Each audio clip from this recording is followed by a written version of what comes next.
हरिओम। शास्त्रों में त्रिपिंडी श्राद्ध को बेहद महत्वपूर्ण माना गया है, जो खासकर पितृपक्ष के दौरान किया जाता है। इसे 3 पीढ़ियों तक के पूर्वजों की आत्मा की शांति के लिए किया जाता है। माना जाता है कि यदि घर में किसी की अकाल मृत्यु हुई हो तो त्रिपिंडी श्राद्ध अवश्य करना चाहिए।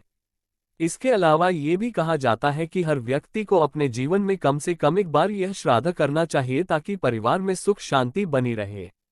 पितृपक्ष में त्रिपिंडी श्राद्ध करने का समय बहुत ही शुभ माना जाता है और इस अवधि में किसी भी दिन इसे कराया जा सकता है। इस श्राद्ध में विशेष नियमों का पालन किया जाता है और इसमें कुछ निश्चित सामग्री और अनुष्ठान शामिल होते हैं। आगे जानेंगे कि त्रिपिंडी श्राद्ध क्या होता है, इसे करने के क्या क्या नियम हैं और इस श्राद्ध पर कितना खर्चा आता है। त्रिपिंडी श्राद्ध क्या है? त्रिपिंडी श्राद्ध एक विशेष धार्मिक अनुष्ठान है जो उन पूर्वजों की आत्मा की शांति के लिए किया जाता है जिनका सामान्य श्राद्ध ठीक से नहीं हो पाया या जिनकी अकाल मृत्यु हुई हो। माना जाता है कि इस श्राद्ध से 3 पीढ़ियों तक के पितरों को शांति मिलती है और पितृ दोष दूर होता है।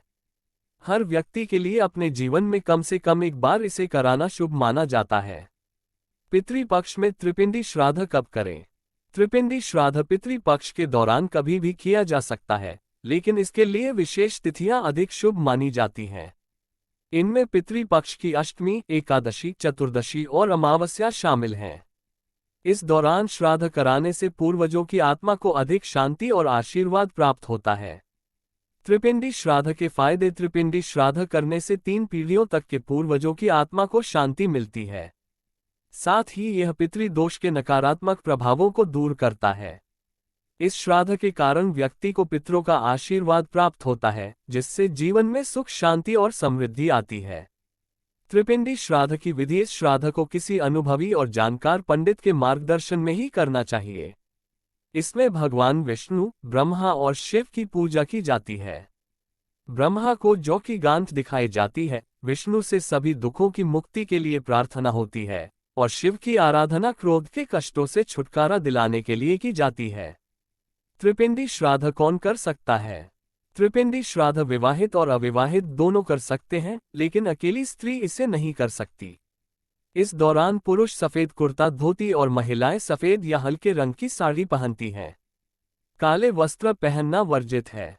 त्रिपिंडी श्राद्ध कहाँ करना चाहिए? त्रिपिंडी श्राद्ध को विशेष धार्मिक और पवित्र स्थानों पर करना शुभ माना जाता है। आप इसे त्रयंबकेश्वर, गोकर्ण, महाबलेश्वर, गरुडेश्वर, हरिहरेश्वर या काशी जैसे पवित्र तीर्थ स्थलों पर करवा सकते हैं। ये जगहें पितृकर्मों के लिए बहुत प्रसिद्ध और प्रभावशाली मानी जाती हैं, जहां श्राद्ध का फल अधिक मिलता है। श्राद्ध पक्ष में पंचबली कर्म का खास महत्व बताया गया है। श्राद्ध कर्म के अंत में ये कर्म करते हैं। पंचबली में 5 स्थानों पर भोजन रखा जाता है। आइए इसके बारे में विस्तार से जानते हैं। पक्ष में पितरों की मुक्ति, पितृदोष से मुक्ति और उनके आशीर्वाद के लिए तर्पण, पिंडदान, ब्राह्मण भोज और पंचबली कर्म किया जाता है। इसमें पंचबली कर्म का खास महत्व बताया गया है। श्राद्ध कर्म के अंत में ये कर्म करते हैं। पंचबली में 5 स्थानों पर भोजन रखा जाता है। आइए इसके बारे में विस्तार से जानते हैं।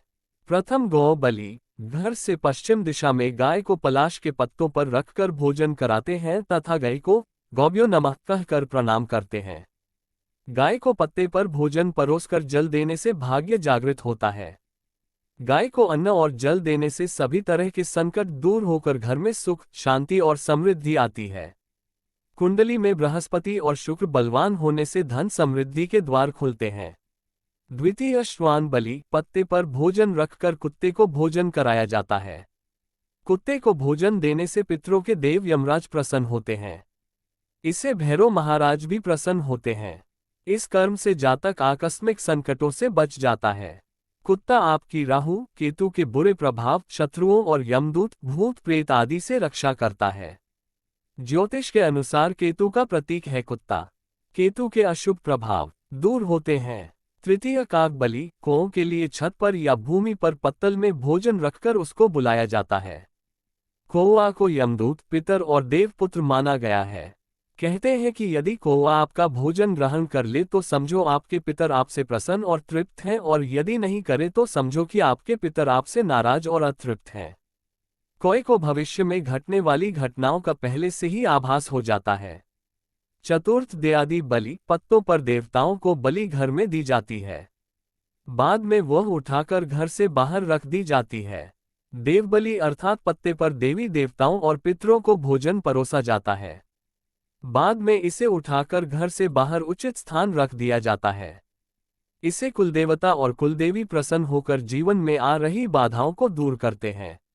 पंचम पिपलिकादि बलि, चींटी, कीड़े मकोड़ों आदि के लिए जहां उनके बिल हो, वहां चूरा कर भोजन डाला जाता है, खासकर पीपल के वृक्ष के नीचे। इससे सभी तरह के संकट मिट जाते हैं और घर परिवार में सुख एवं समृद्धि आती है। पक्षियों को जल अर्पित करने से पुण्य की प्राप्ति होती है। हर कार्य आसानी से होने लगते हैं। राधे कृष्णा।